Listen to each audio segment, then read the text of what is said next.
Hello guys, hello, this is for Aries. Aries, welcome dito sa aking channel, Kapalaran 888. Welcome guys. This is week of August 10 to 16.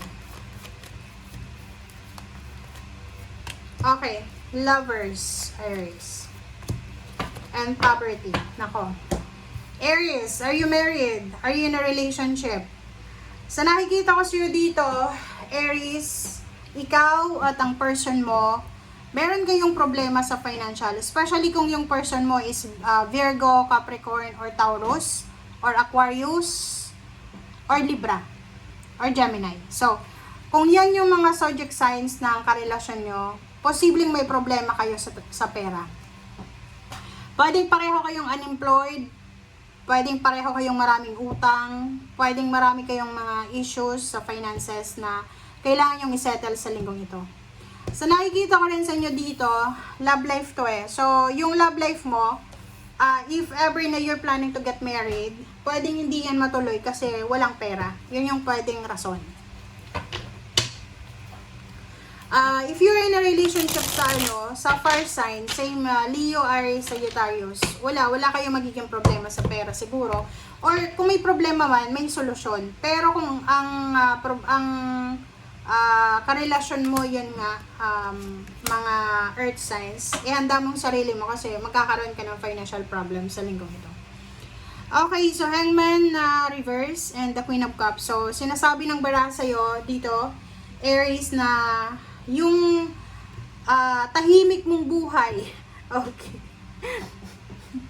Sorry natawa ako dito. Kasi, yung message na to, para to sa mga sa mga nonchalant na Aries. Diba? Yung wala kayong problema. Easy go lucky lang. Yung parang Aries na everyday, nag-enjoy ka lang, wala kang masyadong obligations. Yung barahan na to, sinasabi na yung katahimikan mo, yung nonchalant life mo ay magugulo sa linggong ito because of money. Because of problema sa money or problema sa kung ano pa man. Okay, so sinasabi ng bara sa'yo, Aries, na isa sa magiging solusyon mo ngayong linggo is kailangan mong umalis, kailangan mong mag-travel, kailangan mong hanapin yung pera. Okay? Mafu-force ka talaga sa linggong ito na mag-travel, maghanap ng pera. So, trabaho. So, kailangan mong mangibang bansa, kailangan mong umalis para maghanap ng trabaho. Sa nakikita ko, if you are in a relationship sa mga earth signs, hindi lang pera yung problema nyo. Possible na may sakit yung karelasyon mo na earth signs, Virgo, Capricorn, or Taurus. Sa nakikita ko, meron siyang sakit, pwedeng physical. Kung lalaki ka, asawang mo babae, syempre meron siyang matres. Pwedeng meron siyang problema sa kanyang reproductive organ, sa kanyang breast, parang ganon. Meron din siyang mga anxiety, depression, or kung ano pa man ng mga psychological problems, parang ganon. So, kailangan mo talagang magdesisyon. Kung ikaw yung padre de pamilya, kailangan mong umalis para hanapin yung trabaho, maghanap ng trabaho, or hanapin yung pera. Okay, the Strength card and 5 of Pentacles. So, sabi ko na diba? Hindi ko pa nakikita yan kanina. So, sabi ng bara sa'yo dito, magpakatatag ka daw, Aries. You need to be strong. You need to be strong. You need to be courageous.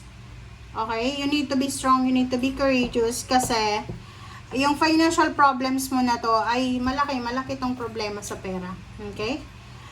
Sinasabi ng bara sa'yo dito na yung emotion mo, yung relationship mo, wala namang problema.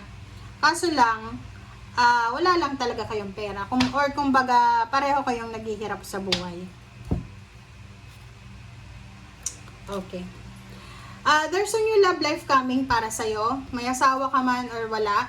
Yun. Diba? Maraming magkakagusto sa'yo, Aries. Kung lalaki ka, lalaki or babae, magiging sobrang attractive kayo sa linggong ito. Parang may mga tao, may mga lihim na magkakagusto sa inyo.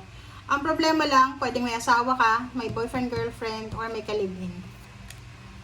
Diba? Sabi sa'yo So, kung ikaw daw ay may asawa, may boyfriend, girlfriend, may kalibin, wag na wag kang papasok sa relationship ha. Wag kang hahanap ng third party. Kasi sa nakikita natin dito, pwedeng masira ang buhay mo niyan. Okay? Pwedeng bumagsak ng foundation mo. Wag magloloko guys. Okay? And aside from that, Aries, ang sabi ng baraha sa'yo dito na kahit anong klase ng problema sa financial ang ma-encounter mo sa linggong ito, wag na wag kang gagawa ng mga illegal na gawain, wag kang papasok sa isang bisyo or sa isang illegal na trabaho na pwedeng ikakapahamak mo. Kasi pwede kang makulong or pwede kang masira yung pagkatao mo. Okay, Knight of Pentacles and Page of Wands. Sabi ng baraha sa'yo dito, yung financial stability mo, hindi mo pa sigurado. Like, for example, kung wala kang pera ngayon, wala kang trabaho, wala kang negosyo, wala kang source of income, hindi mo pa sure kung hanggang dyan ka lang. Kasi minsan, may, di ba, bilog ang mundo, umiikot yan. Minsan walang pera, minsan meron. Pero, etong sa sitwasyon mo, sinasabi ng baraha na kailangan kang lumaban ng patas. Okay, lumaban ka ng patas kasi pag hindi ka lumaban ng patas, ikaw talaga yung masisira. It's either, sabi ko nga sa'yo kanina, pwede kang makulong, pwedeng masira ang pamilya mo. So, sa barahang ito, wag mong aalisin sa puso mo yung inspiration na magiging matagumpay ka sa tamang paraan. Okay? Sabi ng baraha, may ibang choice and options. Hindi choice and options na makipagrelasyon sa mayaman na babae or lalaki para magkaroon ng pera. Kailangan yung i-prioritize mo yung happiness, yung peace and harmony ng family.